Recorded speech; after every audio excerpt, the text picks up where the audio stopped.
What's up, guys? It's Trip Red, and we're back with more Rise of Kingdoms. Today, the video is going to be about mistakes to avoid in the early to mid game.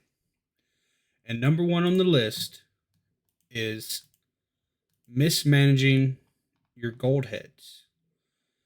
A lot of people, especially new players, they get gold heads and they just start throwing them into random commanders.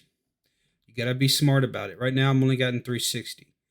That's not a lot, but I haven't really wasted any. As you can see, I have a lot of commanders down here.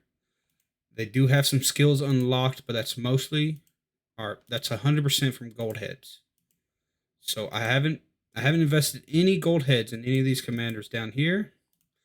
The gathering commanders are all from gold keys. The only person that I invested gold keys in, or gold heads, was YSG, just to get him to 5-5 because I thought he would be somewhat useful in KVK 1, but that was a mistake. So I have made some of these mistakes myself. But it works out in my favor because I can swap him for a SOC commander and immediately get them to 5511. So that's the only way it's going to work out for me. But YSG, if you're not going to max them, don't use them. I think I might have put two skills into Richard, which is like 20 gold heads. It's not my best idea, but I was planning on using him for a what is it? A chaining march later on. But still got to wait and see. If it's the worst thing, I don't use them. I wasted 20 gold heads. It's still bad, but it's not great. Martel, I did put gold heads in him. I think I put about 100 just to get him to 5-5. Anything else was just simply from gold keys, which is not horrible, just because I will swap him once again for Luce. So it's all worth it at the end, but you got to save your gold heads. And depending on what KVK you're on, you're going to want to do some research to see who you need to invest on. And make sure you're not watching an older video. You want to watch a video that was released within the last 6 months so you can get good and accurate information on what commanders you should be investing on depending on what you want to play, like infantry, cav, or archers. I'm going infantry, so that's why I'm focusing infantry. All right, the second mistake to avoid is wasting your gems. All right. There's certain events you want to use gems on, but this all depends if you're free to play or if you're a medium to high spender. High spenders, obviously, they're going to use their gems on pretty much anything they want. What I would suggest avoiding is, unless you're very desperate, is to use your gems in the VIP shop. I mean, every once in a while, I don't think I have it unlocked. Yeah, if you need the army expansions, yes, get some if you're a spender, but not if you're free to play. You can get a lot of these things from the courier station, and it's only worth it when they're at a certain discount. But the only thing you should be buying in here are things that cost food or wood. I don't need those stars. These, I believe it's 5 for 400,000 wood. Buy those all the time. You can buy the blueprints. I guess I should buy the blueprints. I can sell them for Alliance coins later, but I wouldn't buy anything out here unless you're 100% desperate.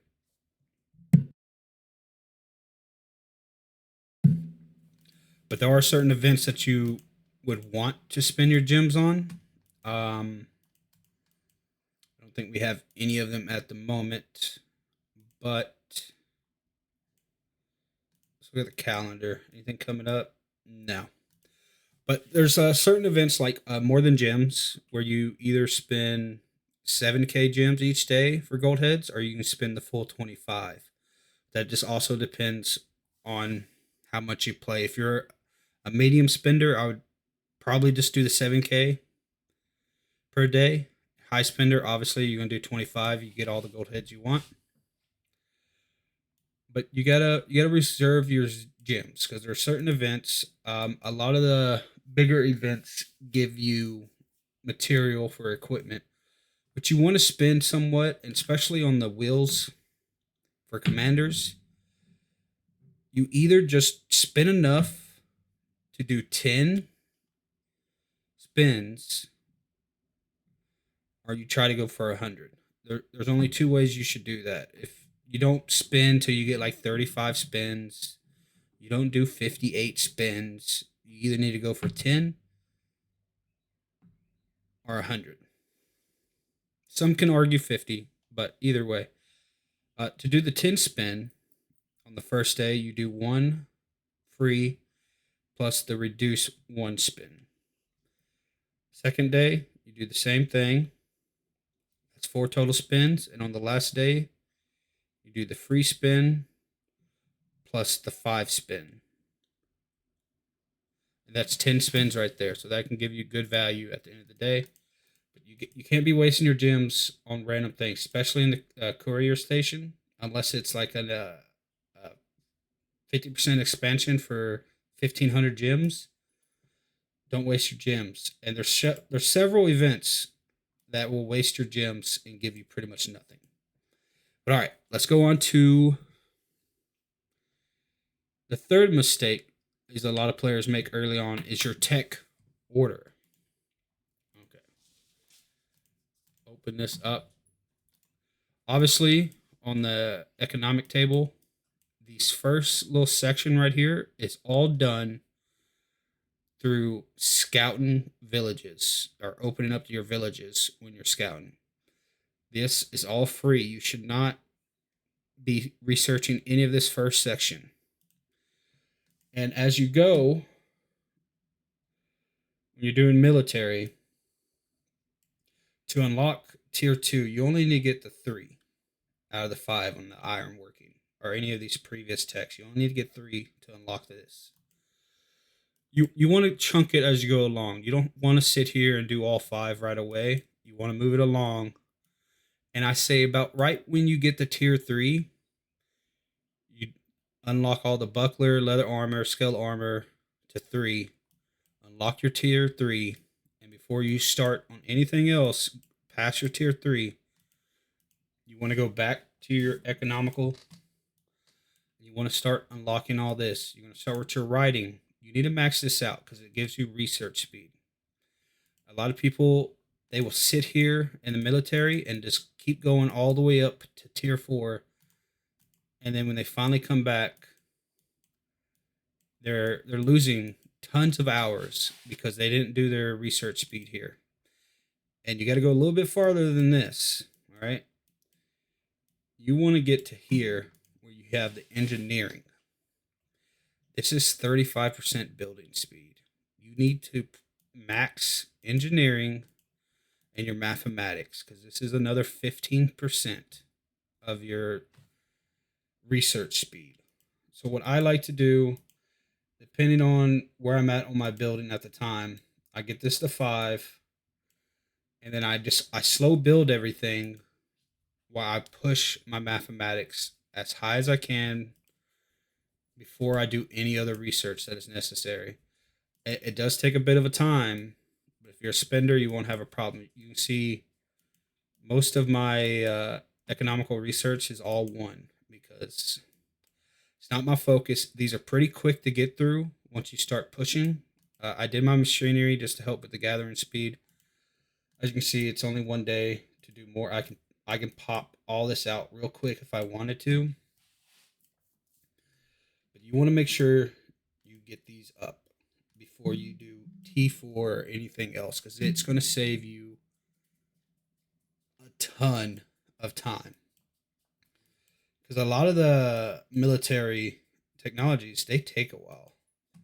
Just to get this from 8 to 9 is 27 days, and that's without a rune or anything else. show me that one. But if we look at the combat tactics, these three right here, 103 days, and that's with my technologies maxed. Now, if I get my ruin and I get the title and maybe a buff from the kingdom, it might go down to like 80 days. That's still a lot, but it's worth it. I've been slow cooking them right now. This one has 10 days left on it. But after I get that, I can start knocking out all this. And especially when you get to this point, when you get close to tier 5, you want to worry about one section at a time. Like I'm doing infantry first. So I got the rest of these to 5 and 4. Ballista, you don't have to max your ballista to your other sections to get T5. This only matters for the ballista if you want to unlock your T5 troop. So if I do the wood steel and the sanctum first, and I finish these right here, I can unlock my tier 5 troop for infantry. Now, if I want to do my archers, I have to do the procced arrows and passive next. So I like to get these to like halfway because sometimes I use those troops and it's useful, but I'm focusing on my infantry. So you gotta play with it a little bit, but the most important part is get the masonry, the writing, and your engineering and mathematics up as soon as you can. It would save you tons of time and let you excel in your game. All right, on to the next tip is upgrading your Alliance Center, which is this building here, right after your City Hall. Sorry. The reason why this is important is because, so usually the first thing I do after I would level up my City Hall, this is early game, this is not even mid game. If you're in mid game, you sure to be 25. But after I upgrade my City Hall, the first thing I would upgrade, even if it wasn't recommended for the next City Hall level, Alliance Center, I would upgrade right away. And the most important reason is it's the amount of times you can be helped. Level 1 is 5, and it goes up by 1 pretty much each time. And each help will reduce your building and research speeds. All right. So let's say right here is where it jumps from 24 to 25. You get 2 extra helps depending on how long the research is. That could be hours knocked off. So you got to make sure you do that, especially in the early game. Don't be the guy with a level 10 City Hall, but you're sitting on a level 3 Alliance Center. You're not helping yourself out. All right? You got to make sure you do that. And the last mistake to avoid that I have is crafting. A lot of people, when they open their gold keys, and don't worry, I'm not crapping on anybody. I did this myself. I got the Shadows Legion's Retribution out of the gold keys. And me just coming back to the game after a year or two said, hey, I'm going to make that just because I have the material. But right after I made it, I started doing research. And this is not even the top cav gear for this slot. It's not even top 2. This gear is pretty much useless. It's not useless. Let me correct that. It's going to be replaced, and I'm not even focusing on cav. So I built it for no reason. And I'm very disappointed because the material I used for that, I could have had 3 legendary items for Charos Martel. I know I only have 1 there, but I do have material to make another item now. So if I could have saved that other material that I used for that, I could be almost at the point where I can make another legendary infantry item. So I'm not just saying these mistakes to people that I know have made them. I have made some of these mistakes myself. And a good way I have been learning about which blueprints I need to be going after is from this website, ROK Hub. This is not an advertisement or nothing. This is just a website that I found that has helped me focus on what gear I need to look. It hasn't been updated since November 8th of 2024. So if you can find something that's fully updated, I don't think much has changed, but it basically would go through like this right here, infantry equipment sets. It'd show you an early game set, a mid game set, and then an end game set. Right now, KVK2 is like a mid game, so you should have something similar to this with maybe some legendary items in there here and there. But once you get to SOC and beyond, these are the sets you want to be looking for. All right. You can click on here. It shows you the stats, the sets in them, and it also shows you what the stats would be if they're refined. So as of right now, according to this is the best set you can have. This would be a second set. It even has a rally or garrison set. It has it for Cav as well. As you can see, the Cav item I built is nowhere to be seen at all on here. So I wasted that Cav chest piece. And then we also have archers.